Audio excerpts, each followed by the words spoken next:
Buenos días, hoy vamos a resolver ejercicios de la EBAU del bloque de análisis.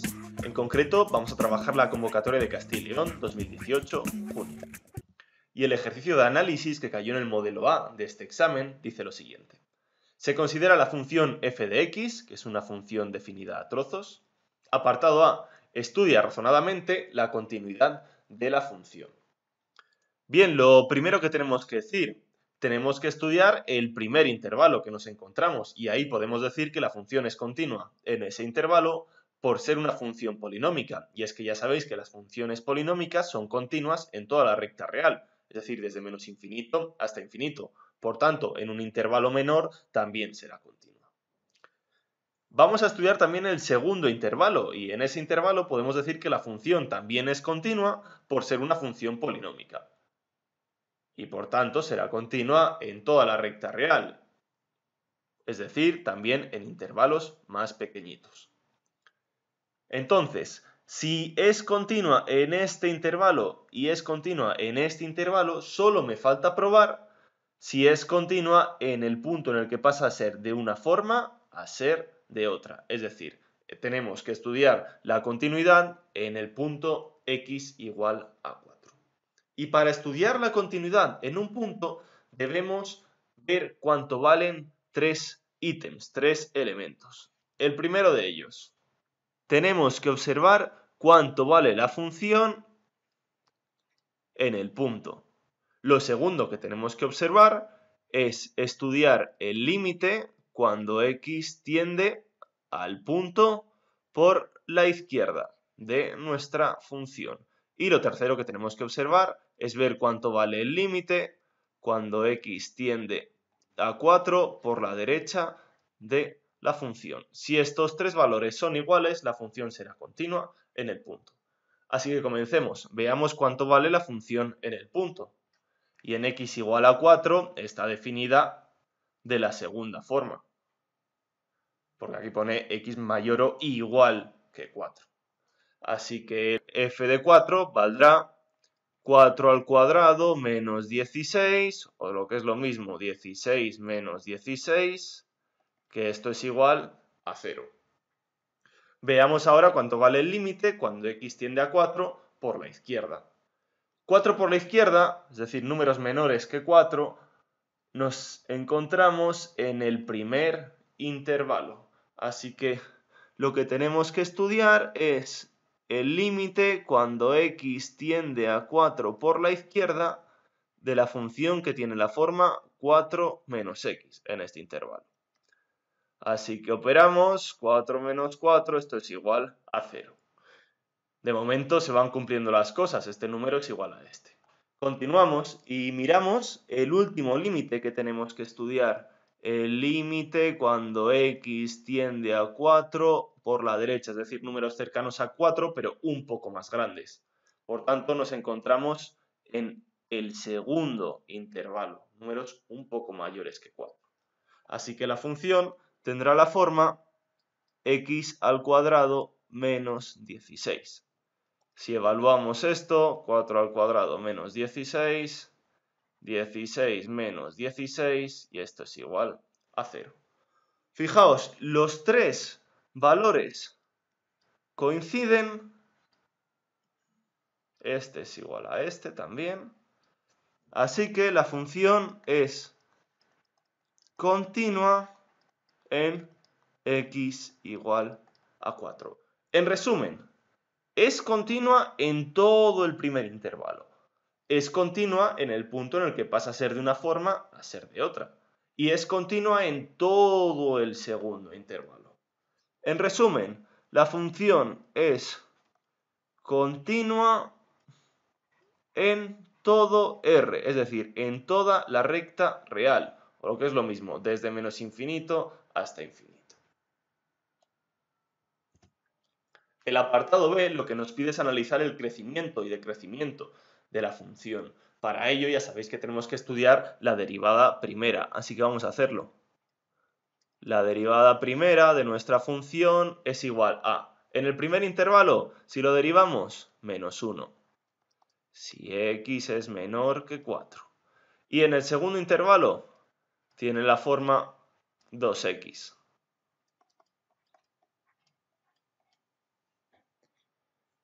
Ahora, para estudiar el crecimiento, nos tenemos que preguntar cuándo la primera derivada es igual a 0.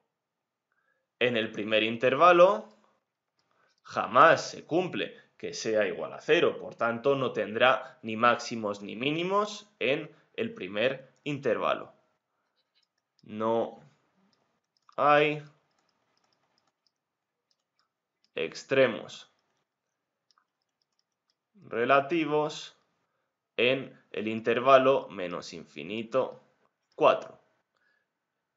Y nos preguntamos en el segundo intervalo cuando la primera derivada es igual a 0. Bueno, pues esto sucede cuando la x es igual a 0. Pero un momento, en el segundo intervalo nos encontramos con la situación de que las x deben ser números mayores que 4. Y el 0 no pertenece a ese intervalo 4 infinito que estamos estudiando, por tanto no es un punto que nos interese. Sí que es cierto que la función x al cuadrado menos 16 puede que tenga un extremo relativo en x igual a 0, pero no nos interesa para el crecimiento o decrecimiento de nuestra función. En resumen, si dibujamos la recta real, nosotros sabemos que en el 4 ocurre algo. Bueno, en concreto lo que ocurre es que la función pasa a ser de una forma a ser de otra. Y ya no tenemos máximos ni mínimos relativos de nuestra función f. Vamos, por tanto, a estudiar la monotonía de la función en cada uno de estos dos intervalos. Comenzamos por el primero y nos preguntamos cuánto vale la función derivada en el primer intervalo. Para ello cogemos un punto cualquiera, se me ocurre por ejemplo coger el 1, un número facilito. Vamos a ver cuánto vale la primera derivada en el punto 1. Bueno, la primera derivada en el punto 1, es decir, en este intervalo, es igual a menos 1. Menos 1 es un número negativo, así que la función es decreciente en el intervalo menos infinito 4. Ahí está, le hacemos una flechita hacia abajo para dar a entender que es decreciente. Así de una manera más intuitiva. Realizamos el mismo razonamiento con el segundo intervalo, es decir, vamos a evaluar la derivada primera en un punto del segundo intervalo. Se me ocurre coger el punto, por ejemplo, x igual a 5. Coged un punto facilito siempre, os va a resultar mucho más fácil las operaciones. En este intervalo, la derivada primera tiene de la forma 2x, así que evaluada en el punto 5, 2 por 5. Esto vale 10, que es un número positivo, así que la función es creciente en el intervalo 4 infinito. Acabamos de definir los intervalos de crecimiento y decrecimiento de nuestra función. Si esto lo observásemos con un ordenador, efectivamente se cumpliría que la función es decreciente en el intervalo menos infinito 4 y en el intervalo 4 infinito la función es creciente. Aunque este segundo intervalo la función parezca una recta, en realidad es una parábola. Lo que pasa es que tiene una pendiente muy pronunciada y por eso a la vista parece una recta, pero en realidad esto es parte de una parábola. Y el ejercicio de análisis que cayó en el modelo B dice lo siguiente. Se espera que en los próximos 10 años los beneficios en millones de euros de una empresa vengan dados por la función P, que veis aquí, donde t es el tiempo transcurrido en años desde el momento inicial y tomará valores entre 0 y 10. Apartado A.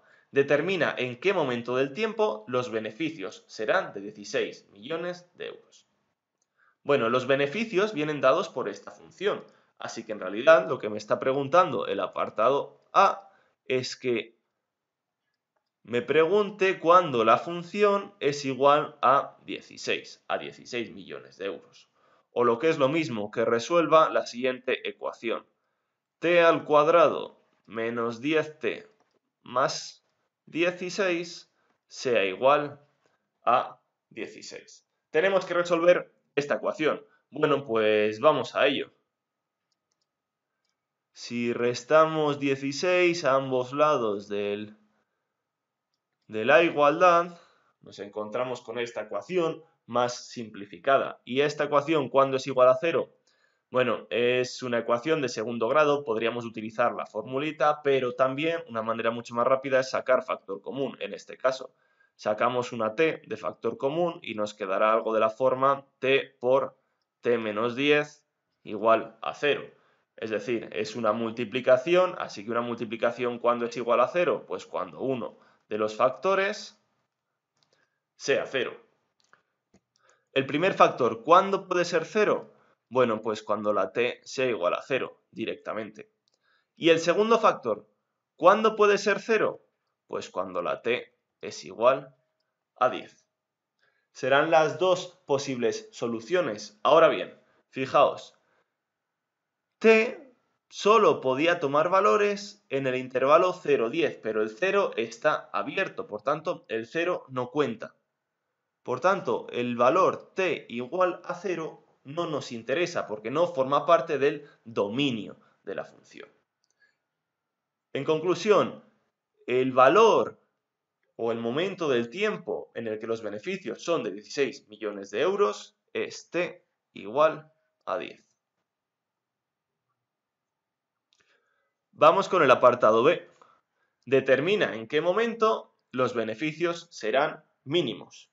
Es decir, vamos a tener que hacer la primera derivada. Tenemos que encontrar el mínimo relativo. Vamos a por ello. La derivada primera de t es igual a 2t menos 10. Y nos preguntamos, ¿cuándo la primera derivada es igual a 0?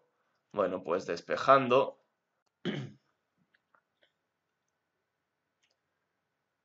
t5. t igual a 5 es un posible extremo relativo. Para saber si es un máximo relativo o un mínimo relativo o igual no es nada, tenemos que estudiar la derivada segunda. También podríamos estudiar cómo crece o cómo decrece a la izquierda del 5 y a la derecha del 5, y eso también nos daría una idea de si es un máximo, un mínimo o no es nada, pero bueno, también se puede hacer con la segunda derivada. Fijaos, en este caso la segunda derivada de la función es igual a 2, así que la segunda derivada evaluada en el punto 5, en el posible extremo relativo, nos da un número mayor que 0, así que tenemos un mínimo relativo en t igual a 5, que será la respuesta de nuestra segunda pregunta. Así de sencillo. ¿Era un problema? Muy fácil. Fijaos en qué pocos pasos lo hemos resuelto. La única dificultad, eso sí, estaba en darse cuenta de que el intervalo era abierto en el 0 y cerrado en el 10, y por tanto esta respuesta no la podíamos tener en cuenta.